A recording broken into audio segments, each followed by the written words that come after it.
Halo, assalamualaikum warahmatullahi wabarakatuh. Kembali lagi bersama Pak Yani. Baik anak-anak kelas 3 Diligent dan Confident, kita akan melanjutkan review kita kali ini, yaitu review Dirosah Islamiyah bab 11 dan bab 12 ya, yaitu tentang sujud sahwi dan kerasulan Nabi Isa alaihissalam. Ya, baik. Ini akan memperlihatkan kalian di Google Form ya. Oke, bismillahirrahmanirrahim. Oke. Dengarkan ya, insyaallah kita simak. Kita akan membahas satu persatu tentang pertanyaan-pertanyaan atau soal-soal yang berkaitan tentang bab 11 dan 12 ini. Baik. Nomor 1. Ya, bismillahirrahmanirrahim. Seorang yang sholat lupa mengerjakan tasyahud awal dan dia sengaja meninggalkan sujud sahwi, maka sholatnya A. tetap sah dan tidak makruh, B. tidak sah, C. harus diulang, D. tetap sah tapi makruh. Iya, jawabannya adalah sholatnya tetap sah tapi makruh. Kenapa makruh? Karena dia dengan sengaja meninggalkan sujud sahwi ya. Oke, itu jawabannya. Selanjutnya nomor 2. Sebelum kita beribadah kepada Allah Subhanahu wa taala, kita terlebih dahulu harus belajar ya. Sujud sahwi dapat dilakukan dengan A. 1 cara, 2 cara, yang C 3 cara, yang D adalah 4 cara. Jawabannya adalah apa? Gampang ya, sujud sahwi dapat dilakukan dengan 2 cara. Iya, pertama cara sebelum salam ya, yang kedua caranya sesudah salam gitu. Oke, baik. Nomor selanjutnya. Hukum mengerjakan sujud sahwi adalah sujud sahwi ya dalam sholat.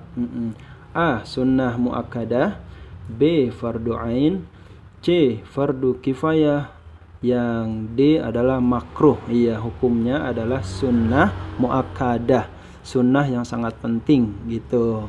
Karena Nabi Muhammad SAW jika lupa akan sesuatu maka dalam sholat maka ia sujud sahwi. Nah, itu adalah hukumnya sunnah muakkadah. Muakkadah itu artinya sunnah yang tidak pernah ditinggalkan oleh Nabi Muhammad SAW atau sunnah yang sangat kuat. Oke. Nomor selanjutnya. Sebab-sebab kita mengerjakan sujud sahwi antara lain karena kita A. lupa memberi salam, B. lupa tasyahud awal, yang C.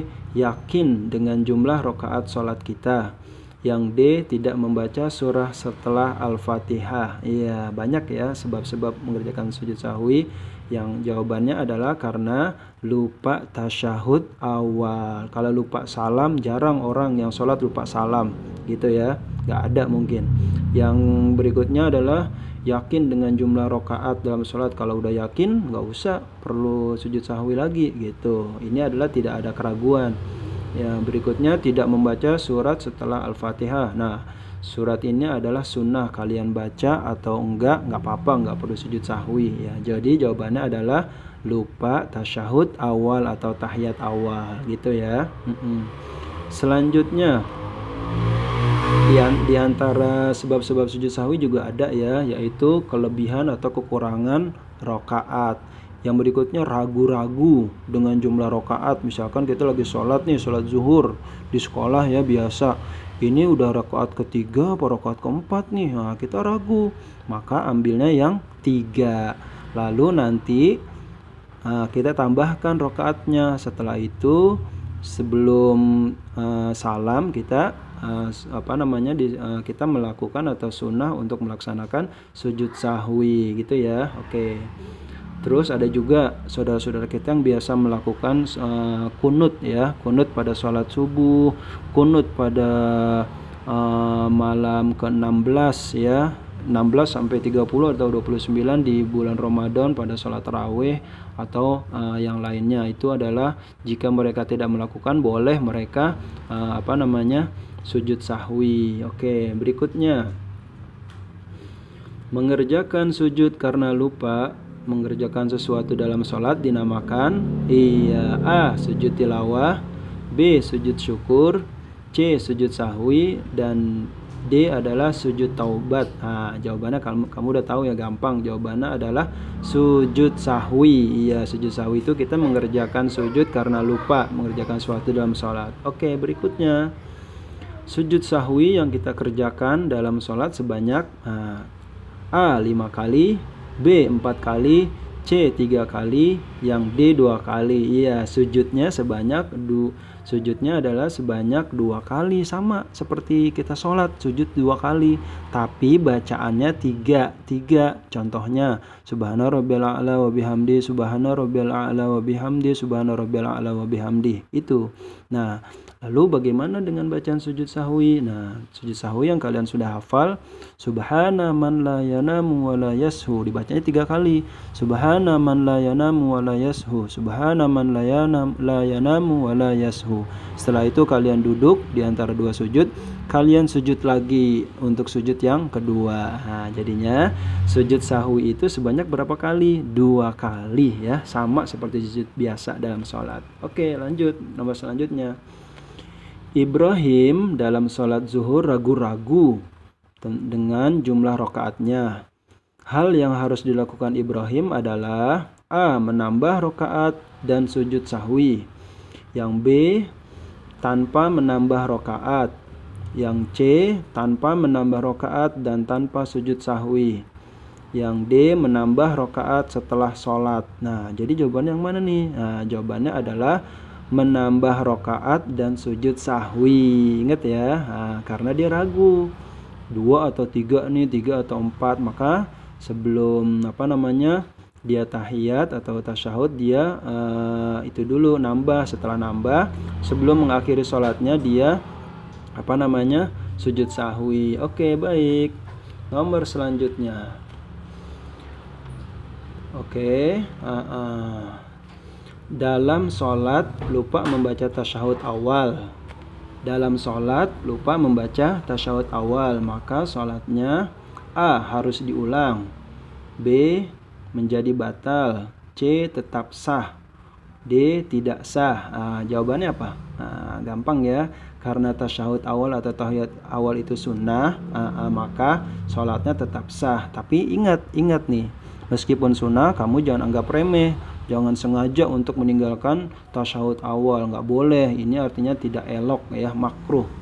Oke, baik. Nomor selanjutnya. Pelajaran yang kita dapat teladani dari kisah Nabi Isa alaihissalam adalah, kalian sudah tentu tahu ya kisah tentang Nabi Isa. Yang pertama adalah pandai bicara. Yang B. Berbakti kepada orang tua. Yang C. Rajin meninggalkan sholat. Yang D adalah suka memfitnah. Jawabannya adalah berbakti kepada orang tua ya. Pengen dirasa ini gampang ya. Oke. Nomor selanjutnya. Bismillahirrahmanirrahim. Kisah Nabi Isa alaihissalam dapat kita baca dan diabadikan dalam Al-Quran. Nah, bisa tuh lengkap ya kisah-kisah Nabi Isa, yaitu antara lain surat A. Surat Maryam, B. Surat Al-Fatihah, yang C. Surat Al-Fil, yang D adalah surat Ad-Duha. Iya, jawabannya kamu udah tahu, dari namanya aja udah jelas ya, surat Maryam gitu. Oke, baik. Nomor selanjutnya. Bismillahirrahmanirrahim. Setiap nabi dan rasul yang diutus oleh Allah Subhanahu wa taala pasti memiliki mukjizat. Nah, ya. Yang bukan mukjizat Nabi Isa alaihissalam. Nah, ini yang bukan nih, ingat ya. A. Membuat burung dari tanah liat. B. Membelah lautan. Yang C. Berbicara ketika masih bayi. Yang D. Menyembuhkan penyakit buta dan kusta. Iya, jawabannya adalah, ingat yang bukan. Yang bukan adalah membelah lautan. Karena membelah lautan itu adalah mukjizat Nabi Musa alaihissalam ketika Nabi Musa dan beberapa pengikutnya sedang dikejar-kejar oleh Fir'aun. Oke, nomor selanjutnya. Bismillahirrahmanirrahim. Dalam Al-Quran dijelaskan orang atau murid ya yang diserupai Nabi Isa alaihissalam yang berkhianat kepada Nabi Isa bernama A. Ramses, B. Abraha, C. Barnabas, D. Yahuda. Kamu udah tahu ya, jawabannya adalah Yahuda. Yahuda itu adalah panggilan bahasa Arabnya. Kalau panggilan Israelnya adalah namanya Yudas Iskariot gitu. Oke ya. Nah, itu Yahuda. Yahuda di sini ada yang bilang pengikut, ada yang bilang murid Nabi Isa, tapi dua-duanya betul ya. Dia nih yang durhaka, nggak percaya kepada Nabi Isa. Akhirnya dialah yang disalib oleh Allah, disamain semua suaranya dan wajahnya oleh Allah, semua bentuknya. Cuman orang-orang Bani Israel nggak percaya. Nah, tetap aja dia dianggap Nabi Isa. Akhirnya dialah yang disalib. Bagaimana dengan Nabi Isa? Nabi Isa dijelaskan dalam Al-Quran. Nah, Nabi Isa itu diangkat oleh Allah ya ke langit. Gitu. Sekarang masih hidup gitu. Oke, baik. Nomor selanjutnya. Bismillahirrahmanirrahim. Keyakinan kita sebagai seorang muslim bahwa Nabi Isa alaihissalam A. sudah mati, B. sudah dibunuh, C. masih hidup, yang D adalah masih disalib. Iya, jawabannya adalah masih hidup. Ada di alam langit. Nah, kita nggak tahu tuh alamnya, pokoknya ada. Alam itu bukan hanya di bumi doang, di langit juga ada gitu ya. Oke, baik. Karena ini adalah ciptaan Allah maha luas. Nomor selanjutnya. Bismillahirrahmanirrahim. Ajaran Nabi Isa alaihissalam antara lain berisikan tentang, ajaran Nabi Isa. Pertama, A. berkurban, B. membayar zakat, yang C. berbakti kepada atasan atau bos, yang D adalah boleh sombong. Nah, gampang ya. Ini ajaran Nabi Isa nih kepada umatnya, yaitu untuk membayar zakat. Di antaranya membayar zakat, patuh kepada orang tua, tidak sombong. Itu ya. Nomor selanjutnya. Nah, ini tempat turunnya wahyu ya kepada Nabi Isa alaihissalam adalah berada di A. Bukit Zaitun, Bukit Tin, Bukit Tursina, dan atau Bukit Marwah. Jawabannya adalah Bukit Zaitun. Iya, Bukit Zaitun ada nih ya. Tempat tanahnya subur, bahkan buah zaitunnya ada. Buah zaitunnya ini adalah termasuk buah yang produktivitasnya, yang hasilnya nomor 1 terbaik di dunia. Ada diabadikan ya dalam surat At-Tin tuh, wattini wazzaitun. Nah, itulah di bukit situlah, di Bukit Zaitun itulah Nabi Isa alaihissalam menerima wahyu dari Allah Subhanahu wa taala melalui perantara malaikat Jibril alaihissalam. Oke, baik. Nomor selanjutnya. Bismillahirrahmanirrahim. Nabi Isa alaihissalam diangkat menjadi seorang nabi dan rasul ketika berumur A. 50 tahun, B. 40 tahun, C. 30 tahun, B. ada 20 tahun. Jawabannya adalah 30 tahun. Meskipun ada sebagian pendapat 29, nggak apa-apa, yang penting mendekati ya. Oke, baik, gampang. Selanjutnya, nah ini nih kamu harus tahu nih. Nomor selanjutnya adalah ibunda Nabi Isa, ibu kandung Nabi Isa alaihissalam bernama A. Aisyah, B. Maryam, C. Salimah, D. Mutmainnah. Jawabannya apa? Oke, jawabannya adalah Maryam. Ini adalah wanita yang suci, yang semasa hidupnya tidak pernah melihat laki-laki kecuali pamannya sendiri, yaitu Nabi Zakaria. Oke ya. Nih.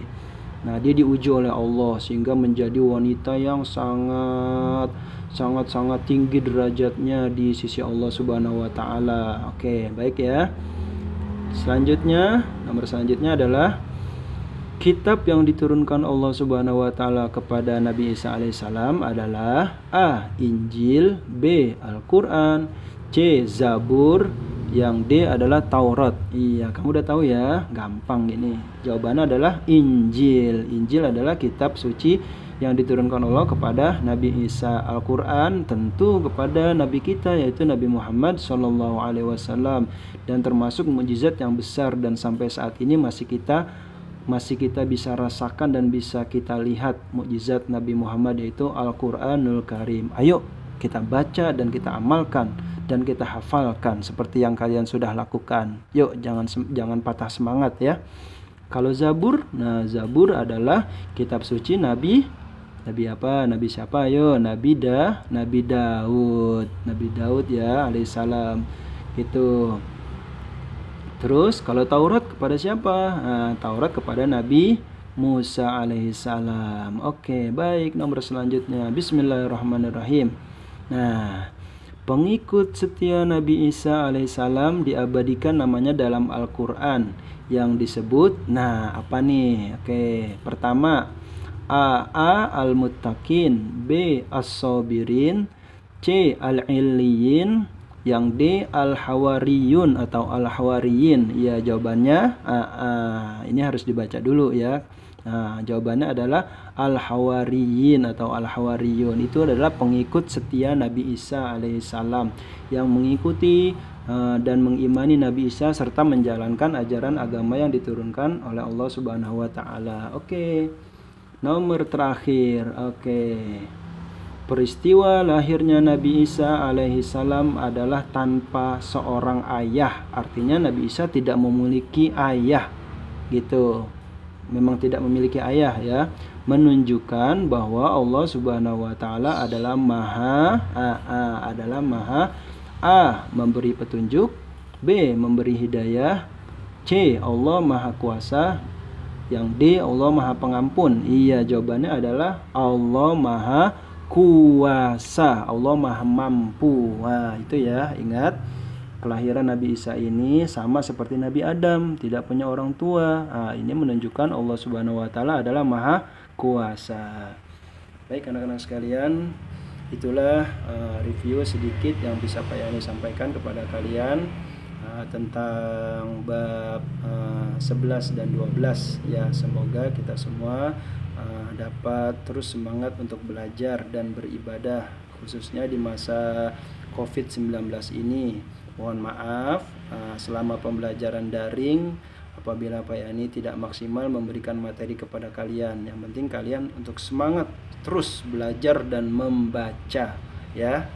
Insya Allah hasil-hasil kalian bagus nanti ketika penilaian akhir tahun atau PAT. Oke, tentu di kesempatan ini Pak Yani juga minta doa kepada kalian, guru-guru kalian ya, orang tua kalian, untuk kalian semoga kalian doakan. Semoga orang tua kalian, guru-guru kalian mendapatkan kesehatan dari Allah Subhanahu wa taala dan dilindungi kita juga Allah selamatkan dari penyakit atau wabah COVID-19 ini. Oke, sekian ini aja dari Pak Yani. Sekian, wassalamualaikum warahmatullahi wabarakatuh.